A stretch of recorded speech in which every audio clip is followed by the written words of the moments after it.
بسم اللہ الرحمن الرحیم۔ محترم و مکرم ناظرین و سامعین کرام، سیرت طیبہ کی روشنی میں ہم تعلیم و تربیت کے اصول اور اس کی مختلف مثالیں اور آپ علیہ الصلاۃ والسلام کی تعلیم کے جو اثرات ہیں اور ایسی جماعت اور ایسی امت کی تیاری ہے کہ جس کے بعد اللہ رب العزت نے صحابہ کرام جیسی عظیم مثال اور صحابہ کرام جیسی عظیم جماعت کو تیار کر کے امت کے لیے ایک نمونہ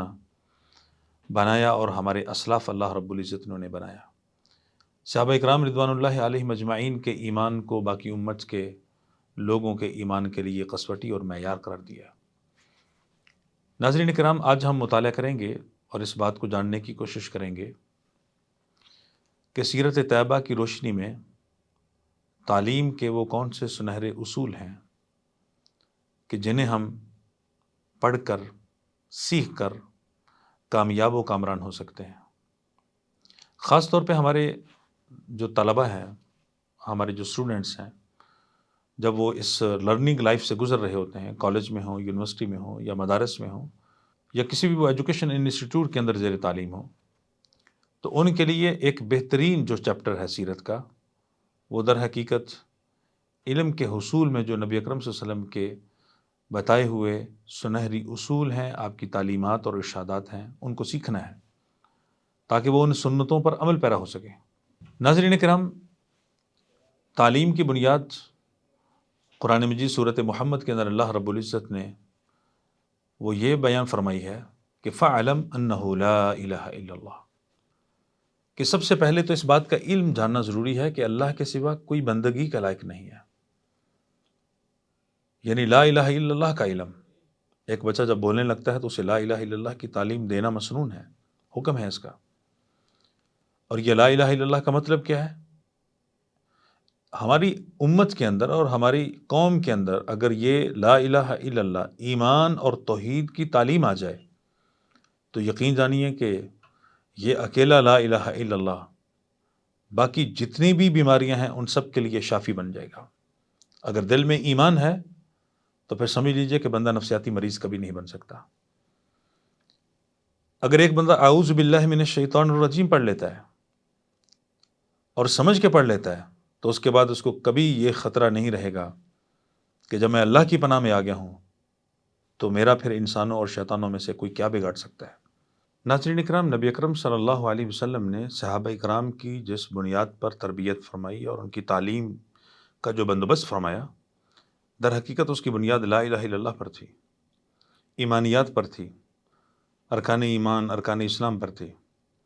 جیسے کہ قرآن مجید کی آیت پہلے بتائی گئی ہے کہ فَاعْلَمْ أَنَّهُ لَا إِلَهَ إِلَّا اللَّهُ۔ سیدنا جندب بن عبداللہ بجلی رضی اللہ عنہ بیان کرتے ہیں کہ ہم نبی اکرم صلی اللہ علیہ وسلم سے پہلے ایمان کو سیکھتے، تعلمنا الایمان ثم تعلمنا القرآن فازددنا ایمانا، پہلے ہم ایمان سیکھتے اور پھر قرآن سیکھتے، اور جب ہم قرآن پڑھتے تو پھر ہمارا ایمان بڑھ جاتا۔ جبکہ تم آج کیا کرتے ہو کہ قرآن سیکھتے ہو، قرآن پڑھتے ہو، قرآن کی تلاوت سنتے بھی ہو، کرتے بھی ہو، لیکن تمہارا ایمان نہیں بڑھ رہا۔ کیوں؟ اس وجہ سے کہ تم نے ایمان نہیں سیکھا۔ تو ایمان کیا چیز ہے؟ یعنی اللہ رب العزت کا تعارف، توحید اور اس کی اقسام اور اس کی جتنی تفسیرات ہیں۔ اسی طرح فرشتوں پر ایمان کا مفہوم کیا ہے؟ یوم آخرت اور جزا اور سزا کا تصور، جنت اور جہنم کا تصور، اور جو جنت کے فضائل ہیں اور جنت کی نعمتوں کے جو تذکرے، جہنم اور اس کے عذاب اور اس کی صورتوں کے جو تذکرے ہیں، اور اسی طرح عذاب قبر ہے اور برزخی زندگی ہے، اس کے متعلق تفصیلات۔ یعنی پہلے ہم ایمان سیکھتے، پہلی کتابوں پر ایمان ہے، تمام انبیاء کرام جو ہے ان پر ایمان لانے کا مطلب کیا ہے، نبی اکرم صلی اللہ علیہ وسلم پر ایمان بحیثیت خاتم النبیین پر ایمان لانے کا مطلب کیا ہے۔ تو ناظرین کرام، سب سے پہلے ایمانیات کو سیکھا جائے، جیسے امام بخاری رحمہ اللہ نے صحیح بخاری کے اندر نقل فرمایا ہے کہ اللہ رب العزت قرآن مجید میں جو فرماتے ہیں کہ کونوا ربانیین، کہ تم ربانی بن جاؤ۔ تو یہ ربانی کون ہوتا ہے؟ الذی یربی الناس بصغار العلم قبل کبارہ۔ ربانی تو وہ شخص ہے کہ جو علم کے چھوٹے چھوٹے مسائل اور طہارت کے متعلق، اخلاق کے متعلق، آداب زندگی کے متعلق، عقیدے کے متعلق، ان کو وہ پہلے سیکھتا ہے اور پھر تھوڑا تھوڑا کر کے درجہ بدرجہ تدریج کے ساتھ وہ پھر بڑے مسائل کو سیکھتا چلا جاتا ہے۔ وہ ربانی شخص ہے۔ تو اسی طرح نبی اکرم صلی اللہ علیہ وسلم نے جو تعلیم کا اصول بتایا امت کو، اصل میں وہ اصول ہم نے غلط کر دیا ہے۔ جس چیز پر ہماری تعلیم کی بنیاد ہونی چاہیے تھی وہ بنیاد نہیں ہے۔ ڈگریز جتنی مرضی ہو جائے، انسان جو ہے وہ ویل ایجوکیٹڈ جتنا مرضی بن جائے، یا وہ بعض چیزوں کے اندر فنی بڑی مہارت کیوں نہ رکھتا ہو، لیکن اگر ایمان نہیں ہے تو پھر خیانت ہوگی، کرپشن ہوگی۔ اگر ایمان نہیں ہے تو پھر انسان کا جو کردار ہے وہ کبھی بھی باصفا نہیں بن سکتا۔ صحابہ کرام رضوان اللہ علیہم اجمعین سے ہمیں مختلف چیزیں ملتی ہیں۔ مثال کے طور پہ نبی اکرم صلی اللہ علیہ وسلم نے سیدنا حسن ابن علی، جو آپ صلی اللہ علیہ وسلم کے نواسے بھی ہیں، ان کو آپ نے قنوت وطر کی تعلیم دی ہے۔ اسی طرح سیدنا عبداللہ ابن مسعود رضی اللہ تعالیٰ عنہ کو آپ علیہ الصلوۃ والسلام نے جو درود ابراہیمی پڑھا جاتا ہے اس کی تعلیم دی ہے، ان سے مروی ہے وہ۔ اسی طرح جو سیدنا عبداللہ ابن عمر رضی اللہ تعالیٰ عنہ ہیں، احادیث کے اندر آتا ہے کہ جو سونے کی دعائیں اور سونے کے آداب ہیں وہ مروی ہیں، انہوں نے نبی اکرم صلی اللہ علیہ وسلم سے وہ سیکھے ہیں۔ بلکہ نبی اکرم صلی اللہ علیہ وسلم نے صحابہ کرام کو ان کے سوالات کے مطابق اور ان کی جو تقاضے اور ان کے جو مطالبے ہوتے تھے ان کے مطابق آپ ان کو تعلیم دیتے تھے، اور آپ علیہ الصلوۃ والسلام جو جاہل ہوتے تھے ان کو بتاتے، اور جو غلطی کر جاتے ان کو درستی فرما دیتے۔ یہی وجہ ہے کہ صحابہ کرام میں سے ایک صحابی سیدنا ابو رفاع تمیمی رضی اللہ عنہ بیان کرتے ہیں کہ میں نبی اکرم صلی اللہ علیہ وسلم کے پاس جب آیا تو آپ خطبہ جمعہ ارشاد فرما رہے تھے، اور میں نے خطبے کے دوران ہی کہا، جو کہ بدو تھے ان کو پتہ نہیں تھا، تو میں نے خطبے کے دوران ہی کہہ دیا کہ اللہ کے رسول ایک اجنبی شخص ہے اور وہ دور سے آیا ہے، وہ دین کی تعلیم حاصل کرنا چاہتا ہے، دین سیکھنا چاہتا ہے، جاء یسأل عن دینہ۔ تو آپ علیہ الصلوۃ والسلام نے خطبہ جمعہ چھوڑ دیا۔ ایک سوال تھا، علم نہیں تھا دین کیا ہے۔ آپ صلی اللہ علیہ وسلم نیچے اترے اور آپ نے، حضرت ابو رفاع تمیمی کہتے ہیں کہ آپ علیہ الصلوۃ والسلام نے وجعل يعلمني مما علمه اللہ، کہ جن باتوں کی تعلیم اللہ نے آپ کو دی تھی وہ تعلیم آپ صلی اللہ علیہ وسلم مجھے دینے لگے۔ یعنی اس میں بنیادی طور پہ عقیدے کی تعلیم ہے، اس میں بنیادی طور پہ طہارت کی تعلیم ہے، اس میں بنیادی طور پہ نماز کی تعلیم ہے،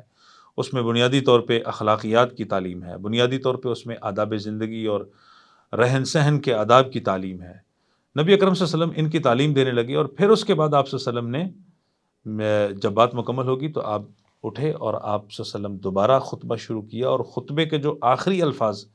یا اختتامی جو کلمات تھے وہ رہ گئے تھے، آپ نے مکمل کیا، اور اس کے بعد آپ صلی اللہ علیہ وسلم نے نماز جمعہ ادا فرمائی۔ ناظرین اکرام، اس واقعہ سے ہمیں پتہ چلتا ہے کہ ہمیں اپنے بچوں اور اپنی نسل نو کے لیے، اور اسی طرح والدین اپنی پیاری اولادوں کے جس طرح دنیا کے مختلف مطالبے پورے کرتے ہیں، انہیں اس چیز پر بھی متوجہ ہونا چاہیے کہ وہ اپنے بچوں کی جہاں بھی دینی حوالے سے کمی کوتاہی، عقیدے کے حوالے سے، اخلاقیات کے حوالے سے، آداب زندگی کے حوالے سے، بڑوں کے ادب و احترام کے حوالے سے، جہاں بھی کوئی کمی کوتاہی دیکھیں تو ان کی فوراً اصلاح کر دیں، احسن طریقے سے، بہت ہی اچھے اخلاق کے ساتھ ان کی اصلاح کرتے ہیں۔ ناظرین کرام، سیدنا مالک ابن حویرث رضی اللہ عنہ صحابی رسول ہیں، یہ کہتے ہیں کہ ہم نوجوان تھے اور ہمارے چند ایک ساتھی ہم مل کر نبی اکرم صلی اللہ علیہ وسلم کے پاس آئے۔ ہم قریب البلوغت تھے اور ہم نے آپ علیہ الصلوۃ والسلام کے پاس آ کر 20 دن رہے، اور ہم نے تعلیم حاصل کی آپ صلی اللہ علیہ وسلم سے، جو عقائد اسلام کی، ارکان اسلام کی تعلیم ہے وہ حاصل کی، اور 20 دن کے بعد آپ علیہ الصلوۃ والسلام نے ہمارے چہروں سے اندازہ لگا لیا۔ آپ صلی اللہ علیہ وسلم بڑے ہی ماہر نفسیات تھے، تو آپ صلی اللہ علیہ وسلم نے فرمایا کہ کیا تم اپنے گھروں کو جانا چاہتے ہو؟ تو آپ صلی اللہ علیہ وسلم نے ایک بات جاتے ہوئے ارشاد فرمایا کہ ارجعوا الی اہلیکم، اپنے گھروں کی طرف پلٹ جاؤ، اور ساتھ ہی آپ نے فرمایا وعلموا ومروہم، کہ جن باتوں کی میں نے تمہیں تعلیم دی ہے تم بھی جا کے ان کی تعلیم دو، ان کا حکم کرو، وصلوا کما رأیتمونی اصلی، اور تم اس طرح نماز پڑھو جس طرح کہ مجھے نماز پڑھتے دیکھا ہے۔ ناظرین اکرام، اس حدیث پر غور کیجئے کہ آپ صلی اللہ علیہ وسلم نے نماز کا بالخصوص تذکرہ کیا ہے۔ اس کا مطلب ہے کہ تعلیم کی جو بنیاد ہے وہ در حقیقت عقائد اسلام کے بعد سب سے پہلی چیز جو فرض ہوتی ہے ایک مسلمان پر، وہ نماز کی صورت میں ہے۔ 5 گانا نماز، اس کی ادائیگی فرض ہے۔ تو آپ علیہ الصلوۃ والسلام نے حکم دیا کہ جس طرح تم مجھے نماز پڑھتے دیکھا ہے تم نے، اسی طرح جا کے تم نماز پڑھو، اور جن باتوں کی میں نے تمہیں تعلیم دی ہے تم جا کر اپنے لوگوں کو، اپنے گھر والوں کو، اپنے دوست احباب کو ان چیزوں کی تعلیم دو۔ حقیقت میں یہ کامیابی کی بنیاد ہے۔ یہ تعلیم کے وہ سنہرے اصول ہیں کہ جن پر چل کے ہم ہر قسم کی خرافات سے، بدعات سے اور خلاف اسلام جو رسم و رواج ہے ان سے بچ سکتے ہیں۔ اللہ تعالیٰ سے دعا ہے کہ اللہ تعالیٰ ہمیں اپنی تعلیم اور اپنی امت کی کامیابی کی جو بنیاد ہے وہ سیرت طیبہ کے مطابق رکھنے کی توفیق نصیب فرمائے۔ آمین یا رب العالمین۔